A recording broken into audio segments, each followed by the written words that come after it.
الوزن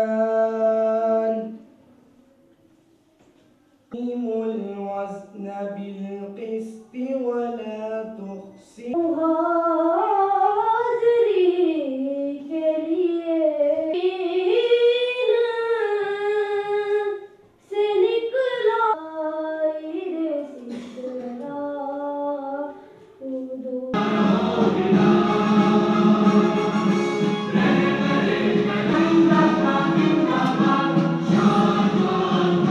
نے کہا تھا کہ پانی بھارت لے،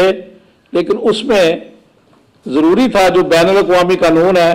اس کے مطابق کہ جنگلی حیات کے لیے اور انوائرمنٹ کے لیے وہاں بھی ایک ڈیم بنا دیا ہے دریائے کابل پہ. تو یہ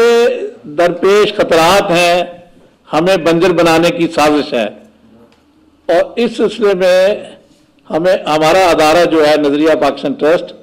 یہ مسلسل آواز بلند کر رہا ہے. جناب مجید نظامی نے، اللہ ان کو غریق رحمت کرے، انہوں نے مسلسل اس سلسلے میں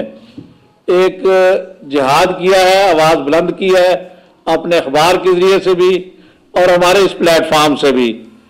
یہ ہم چاہتے ہیں کہ ہماری حکومت جو ہے، کوئی بھی حکومت ہو، وہ نہ صرف بھارت سے بات کرے بلکہ عالمی عدالت میں اور بین الاقوامی جتنے اور فورمز ہیں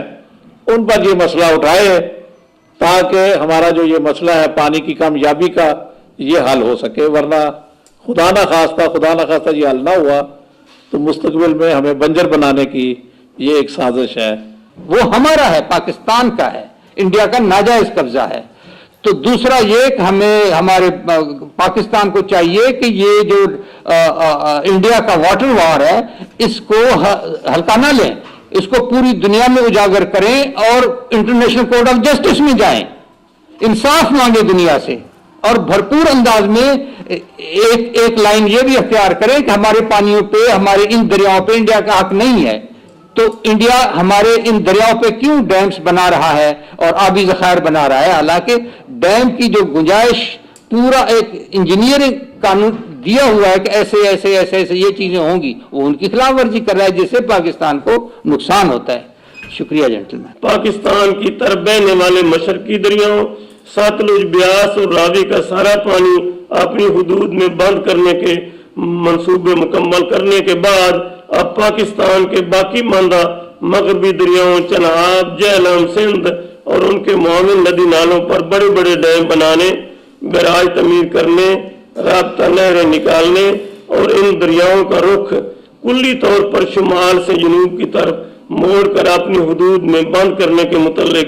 300 سے زائد غیر قانونی منصوبوں اور 30 دریاؤں کو بہم جوڑنے کے بارے ایک ہائی میگا واٹر پلان پر کام کر رہا ہے، جن کی تکمیل کے بعد پاکستان کی طرف ایک گھونٹ پانی نہیں آئے گا. یہ بھارت اور یہودی لابی کا مشترکہ ایجنڈا ہے جن کے تحت پاکستان کے خلاف ایک انتہائی خطرناک گمسان کی آبی جنگ لڑی جا رہی ہے. ریاست پلوامہ کا واقعہ ہی اس خطرناک آبی جنگ پر پردہ ڈالنے کے لیے بھارتی پلاننگ ہے.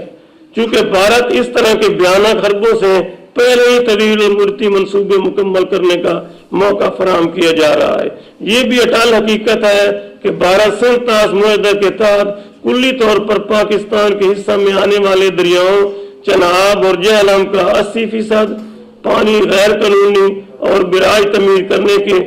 متعلق اپنی حدود میں روکنے کی صلاحیت حاصل کر چکا ہے. اب یہ دونوں دریا نالوں کی شکل اختیار کر چکے ہیں. اب جس رفتار سے سندھ طاس کا رخ موڑنے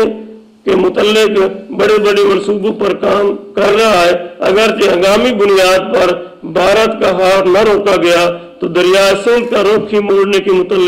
موڑنے کے منصوبوں پر کام ہو رہا ہے. اگرچہ ہنگامی بنیاد پر بھارت کا ہاتھ نہ روکا گیا، سن 2025 تک دریا سندھ ہی نالا کی شکل اختیار کر جائے گا. اپنے ملک کے لیے، اپنے وطن کے لیے ایک بہت بڑا کام ہوگا. یہ چھوٹی چھوٹی چیزیں بھی ہم اگر کرتے ہیں تو دشمن ہمارا کچھ نہیں بگاڑ سکتا. انشاءاللہ اللہ ہمارے ساتھ ہے،